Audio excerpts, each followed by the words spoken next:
La jalousie. Pendant longtemps, je n'ai pas été jaloux.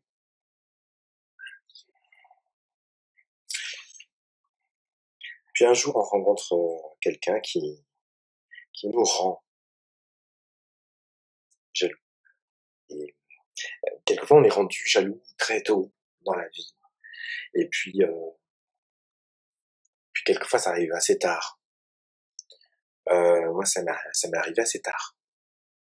Quand on n'a pas été rendu jaloux, on éprouve des expériences de jalousie, d'inquiétude ou d'agacement. Enfin, c'est une sorte de petite...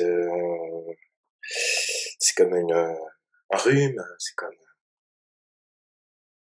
ça passe. Et une fois qu'on a été rendu jaloux, c'est un peu comme si une vraie saloperie, en fait. Mais ça ressemble pas, c'est pas un cancer, ça ressemble plus à un herpès, en fait. C'est ce genre de maladie qui sommeille, dont on peut jamais guérir et qui de temps en temps irrupte. Voilà. Et c'est assez horrible, en fait, et ça fait très mal. Et il y a beaucoup de choses très importantes, très intéressantes à dire sur la jalousie. C'est très difficile, en fait, d'en parler.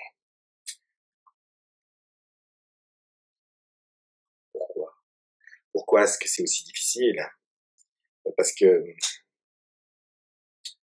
comme l'explique très bien l'immense Roland Barthes, lorsqu'on parle de sujets généraux comme ça, en fait, on s'adresse toujours à quelqu'un. Mais c'est dissimulé. Quelquefois, ça nous est dissimulé à nous-mêmes. Mais voilà, alors lui, il a un mot comme ça, allocutoire. Et il parle des théories sur l'amour. Il dit que même une théorie très générale sur l'amour est toujours un ressort allocutoire, en fait. On professe des généralités, mais on parle à quelqu'un, en fait, on s'adresse à quelqu'un. Donc, ça fonctionne avec à peu près tout, avec vraiment absolument tout. C'est-à-dire que beaucoup des gens qui se demandent, je ne sais pas parler, moi je suis timide, etc., ne comprennent pas qu'en fait, on parle toujours à quelqu'un, mais pas nécessairement à la personne qui est là. Ah, je suis en train de parler à mon ordinateur, il n'y a personne ici. Mais on n'a rien à dire quand on ne parle pas à quelqu'un, à la bonne personne. Je veux dire,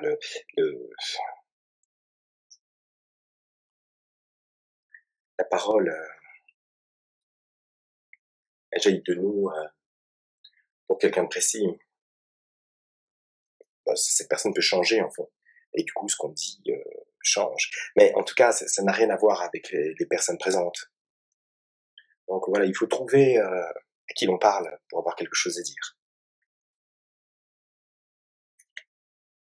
Moi, c'est compliqué au moment là où je parle. Parce que je ne parle plus vraiment pour la personne qui va me faire dire tout ce que je vais dire. Vraiment. En fait, j'aimerais parler... j'aimerais que mes enfants, un jour, puissent visionner cette vidéo. C'est à eux que je pense. Et puis je pense à tous ceux que je ne connais pas. Et on ne connaît jamais personne, mais il y a des gens qu'on ne connaît pas et qu'on aime, en fait. Donc voilà, tous ces gens, les quelques personnes, peut-être qu'il y aura 3 personnes, peut-être 0 personne qui verront cette vidéo. Et qui comprendront d'emblée, d'instinct, ce que je veux dire. Qui auront eux aussi attrapé cette immonde ch'touille, la jalousie, qu'on aura rendu jaloux. Voilà, donc en fait, je pense à des gens, je vois des visages et j'aimerais les aider. et ils ont été altérés. Ça n'est pas totalement irréversible, mais non, ils ne seront jamais à nouveau comme avant. Mais voilà, donc en fait, ce que je veux partager, tout le monde, enfin ceux qui peuvent s'intéresser à ce que j'ai à dire, ça connaissent déjà les symptômes, la souffrance que ça procure, etc. Mais donc, ça sert à rien en fait de s'étendre là-dessus. Mais moi, ce que j'ai découvert, c'est un conditionnement en fait. C'est-à-dire que de façon très subtile, on est triangulé dans une relation, puisque la jalousie, je vous parlais de la jalousie dans un cadre amoureux, les autres jalousies, oui, ça existe, c'est toujours un peu la même chose en fait. On est triangulé, c'est-à-dire on est mis en concurrence. Mais attention, je suis pas en train de parler de quelqu'un qui, dans notre dos, sans qu'on le sache, nous mettrait en concurrence, nous comparerait. Et ça, tout le monde le fait un peu, en fait. À moins d'aimer vraiment. Mais, parce qu'aimer, c'est être, sortir, c'est pas sortir, c'est être extrait, hors de toute, de la comparaison, en fait. On ne compare plus la personne. Elle est devenue unique, élue. Elle n'est plus comparable, en fait. Bon, ça arrive rarement, puis quand ça arrive, c'est un peu comme se faire écraser par un camion, hein. C'est absolument, c'est une sensation sublime, mais on n'est pas au volant du camion, on est sous le camion, en fait. Ce qu'on réalise assez rapidement. Enfin, c'est très renseigné dans la littérature, dans le film, enfin, dans la vie. Bon, mais c'est intéressant, hein, comme expérience de passer sous un camion. Si on n'est jamais passé sous un camion dans sa vie, on a raté quelque chose. Ce que je veux dire, c'est qu'il y a des gens, soit qu'ils sont indifférents, parce que c'est pas réciproque, en fait. Putain, je viens de redécouvrir la roue. Mais, et puis, il y a des gens qui sont des enculés, en fait. C'est-à-dire qu'ils jouent avec ça. Qui jouent, ils sont libres, de sentiments qu'ils n'éprouvent pas. Donc, et donc, ce n'est pas par négligence qu'ils vont nous rendre jaloux. C'est par calcul.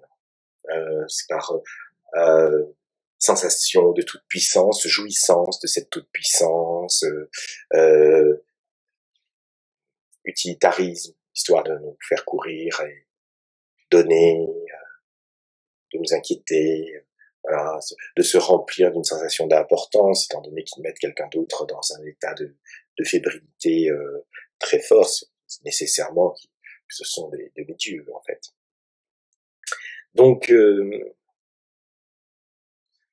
voilà, le cœur. Et je veux pas faire une vidéo longue, j'en suis déjà à 10 minutes de ce que j'ai à dire. C'est que c'est un conditionnement. On est conditionné et quelquefois de façon délibérée. Et là, ce sont des relations dans lesquelles, en fait, la personne, de manière suffisamment discrète pour ne pas en être accusée, mais suffisamment flagrante pour que le message passe, en fait, nous apprend à être en permanence en concurrence.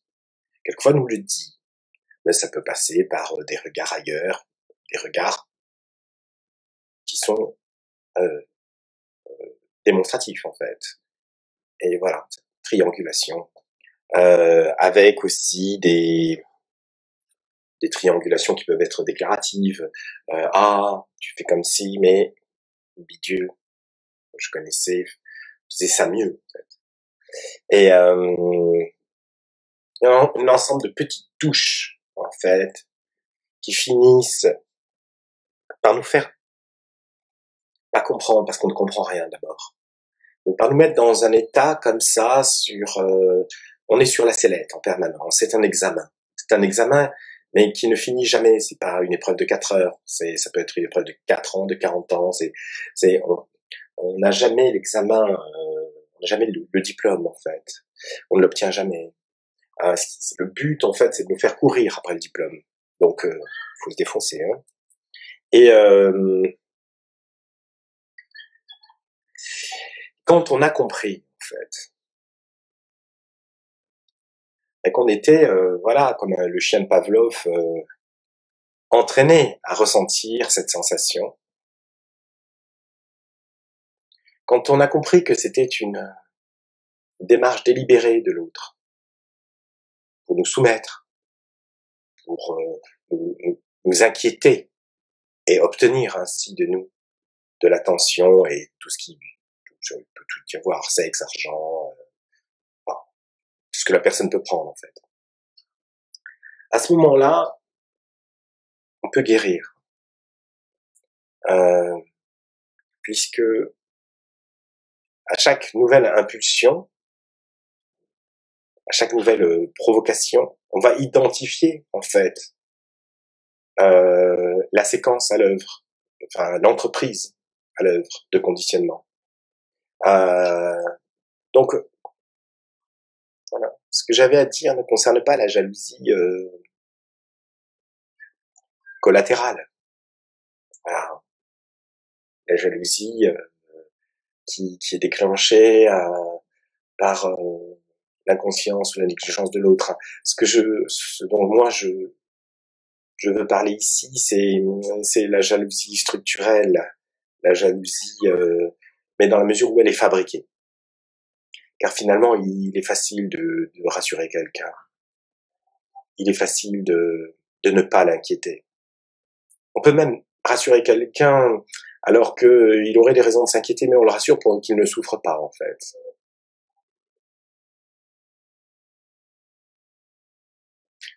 C'est assez, ça peut paraître hypocrite, c'est assez immoral, mais je trouve que ça dépend, hein, le degré, mais je trouve que c'est quand même encore de l'amour. Quand on inquiète quelqu'un exprès, sur la longueur, que c'est vraiment un entraînement. On entraîne la personne à être inquiète. Alors là, c'est de la pure saloperie en fait. C'est vraiment de la malveillance et de la manipulation évidemment. Donc l'important, ce n'est pas de passer son temps à regarder qui on montre, qui d'un seul coup est en concurrence avec nous. En fait, c'est le contraire de la blague sur la personne qui montre la lune et puis l'idiot regarde le doigt. En fait, dans ce cas précis, l'idiot regarde la lune. Et ce qu'il faut, c'est regarder le doigt. Se rendre compte que la personne est en train de nous montrer d'autres personnes, voir ce qu'elle est en train de faire, en fait. Qui est de toujours nous tirailler. Exprès. À ce moment-là, après, chaque fois qu'on voit qu'elle lève son doigt, oui, ça peut faire mal. Ça peut faire mal si c'est quelqu'un qu'on aime, on aurait voulu qu'il nous aime. Mais on ne regarde plus ce qu'il y a au bout du doigt. On voit le doigt se lever, et la personne en face se dit, mais que se passe-t-il? Ça marche plus mon truc du doigt. Alors, si on va au bout du doigt, qu'on regarde, oui, ça fait à nouveau mal, et puis, mais bon, ça y est, on a compris, en fait. On a compris que ce qui était à l'œuvre. Et on se rend compte qu'en fait, tout ce qui est montré n'est qu'un prétexte. Alors, avec des prétextes qui peuvent être, comment dire,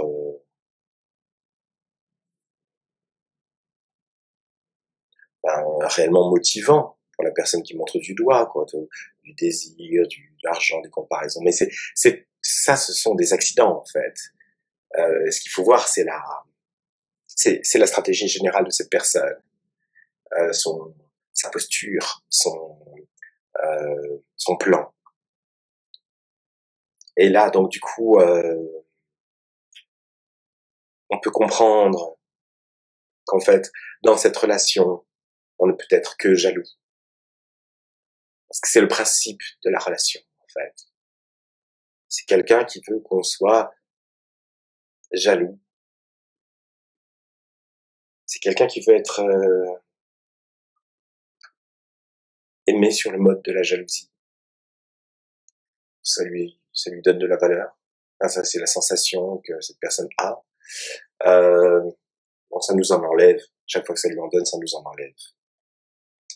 Et donc, même si on aime cette personne, je veux dire, véritablement, on se rend compte qu'il n'y a pas d'espoir, en fait. Qu'il ne sera pas possible de l'aimer et de s'aimer en même temps, soi-même. Parce que la question n'est pas de l'aimer et qu'elle nous aime. Personne ne nous aime pas. Mais combien de gens restent en couple avec quelqu'un qu'ils aiment, qui ne les aime pas parce que c'est comme ça qu'ils aiment cette personne. C'est jouable. Dans certains cas, c'est jouable. On peut serrer les dents et faire comme si. Mais dans un cas comme celui-ci, ça n'est pas possible parce que on ne peut pas, l'autre ne nous aime pas, mais on ne peut pas l'aimer sans finir progressivement par se désaimer soi-même. Et jusqu'à la corde, en fait. C'est le prix de cet amour, c'est le désamour de soi. Et constater, en fait, l'ignominie, quand on constate qu'elle est préméditée, cette attitude. L'ignominie du filet, du traitement que l'on subit, du filet dans lequel on est pris. Ça aussi, ça crée, mais là, ça crée un chagrin qui n'est pas à l'échelle de la relation, qui est à l'échelle de ce qu'on pensait être le genre humain, quoi. C'est-à-dire, c'est possible qu'il y ait des gens comme ça, qui fassent ça à d'autres personnes. Ben oui, c'est possible. Évidemment, il y a des tueurs en série, pourquoi il y aurait pas ça? Mais bon, quand ça nous arrive, se dire, mince, c'est vrai, c'est pas une série sur Netflix, quoi. Je veux dire, c'est dans la vraie vie. Merde. Oui, évidemment, oui. Oh.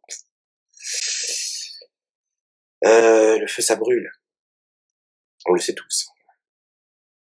Bon, quand on a la main dans le feu et que ça brûle vraiment pour de vrai, je veux dire, là, c'est plus un savoir théorique, hein. C'est plus une certitude apprise, c'est, oh putain, le feu, ça brûle, c'est atroce, en fait. Voilà, ça vient corroborer, et on est surpris, en fait, oui, c'est vrai. C'est un choc, en fait, que le vrai soit vrai. Donc, à toutes ces personnes que je ne connais pas, donc avec lesquelles je me sens dans une fraternité, la fraternité des couillons, et à mes enfants, mes petits-enfants, mes arrière-petits-enfants, et toute ma descendance qui regardera cette vidéo, je tiens à dire ceci. Quand on est rendu jaloux par quelqu'un, ça n'a rien à voir, en fait, avec nous. C'est quelqu'un qui, on sait, le travail, en fait. C'est quelqu'un qui, on sait, la méthode. Et est toujours mieux que nous, plus beau, plus intelligent, plus riche, plus, etc. C'est pas l'hypergamie, cette idée, cette pulsion de toujours chercher un meilleur partenaire. Oui, on peut comprendre, mais le véritable amour, il est disruptif.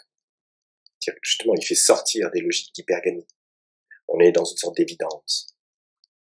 Et même si ça n'est pas de cet amour-là qu'il s'agit, respecter quelqu'un, ça n'est pas lui infliger le spectacle de son activité hypergamique, de la poursuite de sa surveillance hypergamique.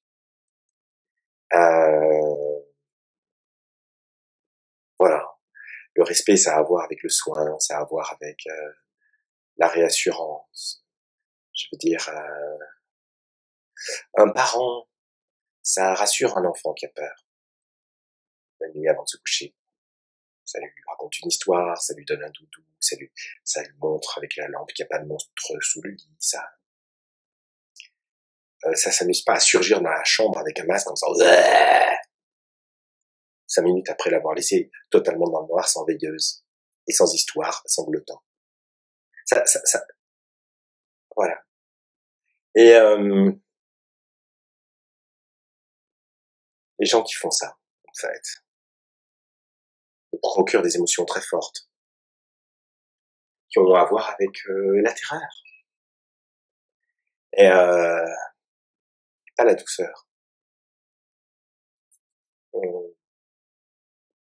Ceux qui connaissent la douceur savent que la puissance de la douceur est hallucinante, en fait, très très loin de la fadeur des prolégomènes de douceur. Quand on s'enfonce dans la douceur, et dans l'amour, et dans la confiance, alors là, ça devient scintillant. C'est de l'ordre de la supernova. Avec la terreur, c'est la supernova tout de suite. Pas de comme ça, de crescendo, il n'y a pas de... Voilà, j'aurais aimé dire mieux les choses, mais pour ramasser mon propos, il faut regarder le doigt, pas la lune. Quand on voit qu'on est tombé sur quelqu'un comme ça, qui utilise sans arrêt son doigt pour nous montrer d'autres personnes, il faut s'en aller. Et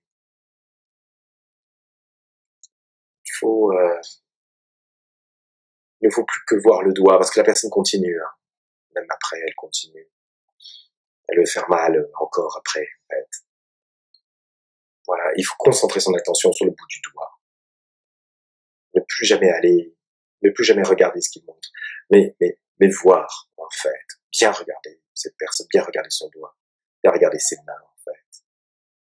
Bien regarder le tour de magie sordide qui est à l'œuvre. Et ça y est, on peut encore souffrir. On est triste, on est chagriné. Quelqu'un comme ça existe. Si de temps en temps on jette un coup d'œil au bout du doigt, on peut souffrir de se comparer soi-même, du coup. Mais si on reste concentré, alors on finit par développer une grande pitié, un mépris, mais le mépris c'est très désagréable à éprouver, donc un mépris qui se métamorphose en pitié quand on a bon cœur. Mais je suis en train de parler à la population des couillons, hein. Donc quand on est un couillon ou une couillonne, ça se transforme assez rapidement en pitié. Attention, hein, il ne s'agit pas d'aller faire un câlin à la mère du Maine en question, hein. Attention, la pitié, il faut que ce soit une pitié secrète. Et on gardera toujours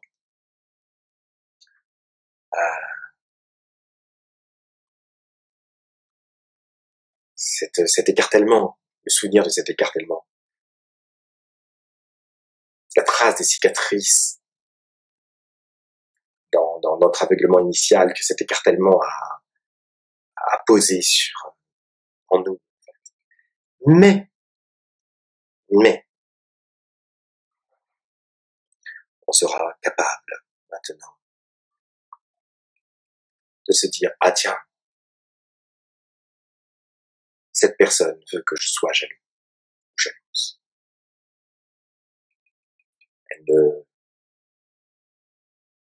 Elle ne travaille pas à ma confiance, à ma paix, à ma sérénité, à mon bonheur. Elle travaille à me mettre sur la brèche, à me positionner au bord de la falaise, et de temps en temps me dire, ah, tu vois, tu peux tomber à n'importe quel moment. Oui, ça fait de grosses émotions, mais ce sont c'est de l'émotion artificielle, c'est de la grande émotion artificielle. C'est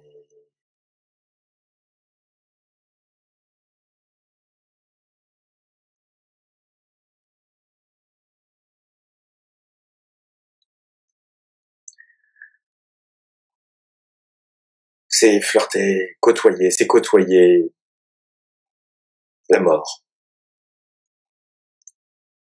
pas l'amour.